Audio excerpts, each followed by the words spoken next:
Bonjour à tous et à toutes. Afrique culturelle reçoit aujourd'hui Baya Design. Nous sommes au Djaba où nous la retrouvons. Bonjour Baya. Bonjour Bisous, vous allez bien? Très bien, et vous? Ça va, je vais très bien. Alors vous avez divers articles sur votre étal. Est-ce que vous pouvez un peu nous faire la présentation de ces articles-là? Alors déjà, pour aller vite, on a des pochettes qu'on a fait avec du cuir et du tricot et à l'intérieur avec du cuir daim et les pompons pour avoir un peu de style. Donc c'est une pochette qui peut aller n'importe où. On peut mettre de l'ordinateur à l'intérieur, mettre pas mal de choses. Donc, et ça peut aller à pas mal d'endroits aussi. Et après ça, on a des bracelets en cuir comme ça, très stylés à porter. On a aussi des petits sacs, sacoches qu'on a fait avec du cuir et du pagne sur différents styles, mais même modèles. Ça aussi, c'est du cuir, mais avec 3 couleurs différentes. C'est un peu du patchwork en fait. Donc à l'intérieur aussi, c'est du daim. Il y a sa bandoulière aussi. On a aussi les sacs Bousso Bali qui est deux faces. Je ne sais pas si vous pouvez prendre ça. Donc c'est un grand sac avec une poche à l'intérieur pour ordinateur, qui peut être un sac de tous les jours pour aller au bureau, pour voyager. C'est un sac qui peut faire beaucoup de choses. Alors, c'est vous qui faites tous ces articles-là. Est-ce que vous pouvez nous parler de votre technique, de comment vous arrivez à monter tout ça? Alors déjà, moi, je suis une cordonnière, maroquinière customizer. Je customise des sneakers pour donner un peu de style ou bien des chaussures qui sont en fin de vie pour donner une seconde vie. Bon, le chiffre de travail, c'est compliqué, c'est pas compliqué parce qu'on a pas mal d'articles diversifiés. Comme par exemple, on utilise souvent le cuir et avec les tissus africains comme le bogolan, le pagne baoulé, le cocodunda et l'indigo ou le lépi. On travaille souvent sur ça, mais notre intérieur du sac est toujours en cuir daim. Mais est-ce que vous rencontrez des difficultés, soit dans l'approvisionnement des matières premières ou dans la conception? Oui, souvent, parce que des fois, on peut avoir, par exemple, ces designs de cuir aujourd'hui, mais ça va être des trucs un peu limités. Demain, tu vas sur le marché, tu ne vas pas trouver la même chose.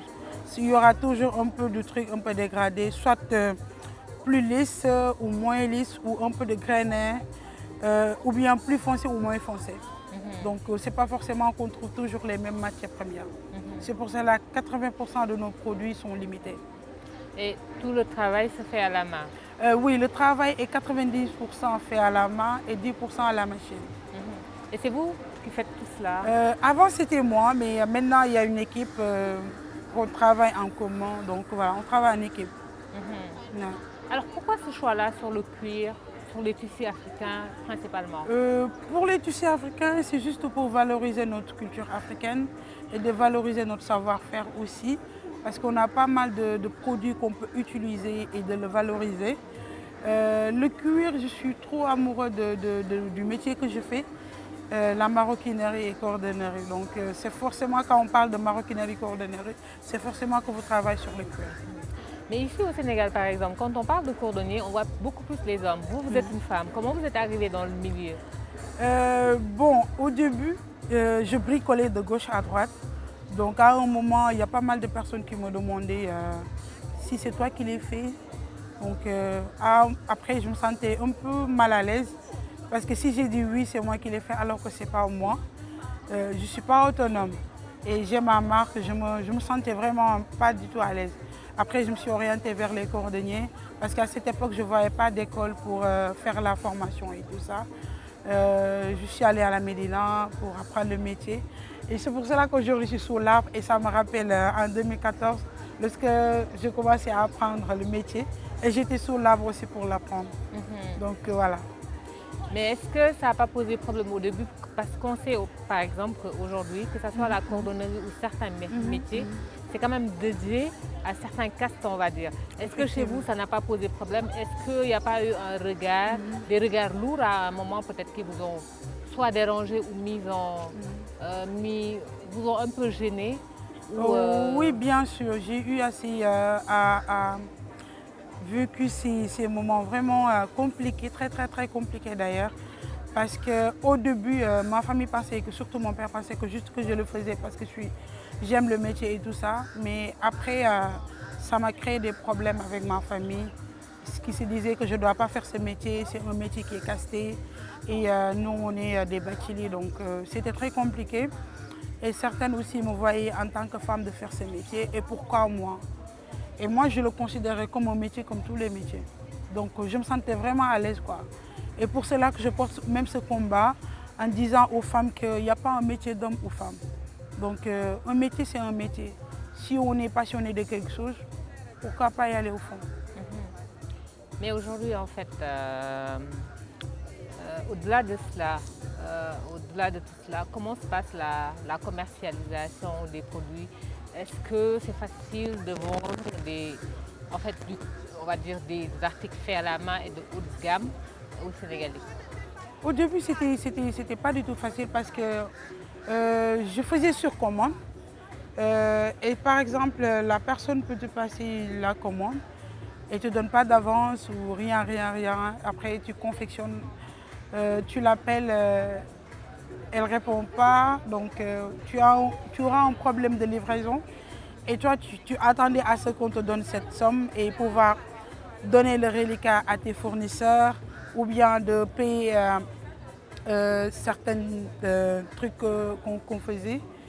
Mais pour moi, c'est de l'expérience parce qu'aujourd'hui, si quelqu'un passe la commande et que vous ne donnez pas la compte, on ne va pas faire la production. Sauf que si c'est une personne vraiment qui est notre client, on peut se permettre de faire ça par contre. Mais maintenant, ça va. Et en plus, au début, les gens ne connaissaient pas trop. Par rapport à maintenant, on a notre clientèle et tout le temps, on a des nouveaux clients qui viennent. Vous êtes dans un secteur qui est quand même assez informel. Est-ce que vous sentez l'apport de l'État ou un soutien venant des autorités?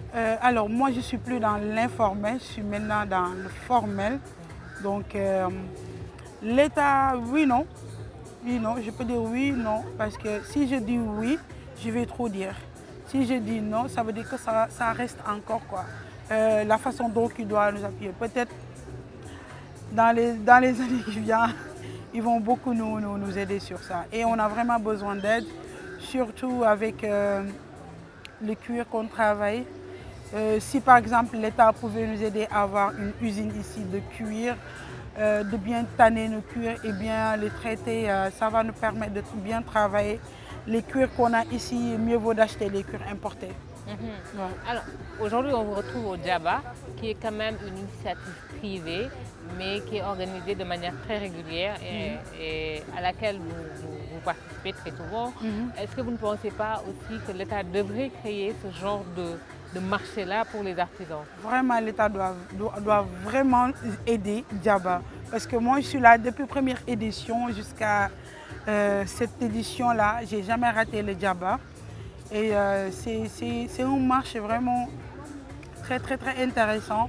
Ça t'apporte vraiment pas mal de clientèle et tu auras toujours des nouveaux clients, des nouveaux contacts et c'est un truc vraiment intéressant. Et moi, quand je suis dans Djaba, je me sens moi-même parce qu'il y a tout mon entourage dedans. Ouais. Alors, on va dire presque que les balibousos sont vos dernières créations. Est-ce que vous travaillez sur d'autres projets? Ça va être la dernière question. Est-ce que vous travaillez sur d'autres projets, d'autres créations qui arrivent? Nous, on travaille sur d'autres projets. Donc là, on est en train de préparer pour l'année prochaine. Donc on a pas mal de projets qu'on est en train de préparer. Et on souhaite vraiment que le Bousso Bali continue à avoir plein et beaucoup de succès. Voilà. Merci beaucoup, Baya. Je vous en prie.